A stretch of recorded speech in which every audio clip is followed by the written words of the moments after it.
To get the firmware update, go to blackmagicdesign.com, go to support, and then go to professional cameras, and then scroll down, and then you'll see the latest software update. In this case it's 18.6. Choose your operating system and then fill in your details, or you can just press download only. Any download should begin, and it'll take a while because it's over a 3 gig.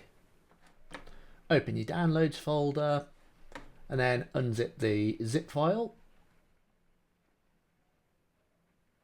Delete the zip file as we don't need that, and then double click the installer and install it as you would for normal software, and agree to any terms and conditions.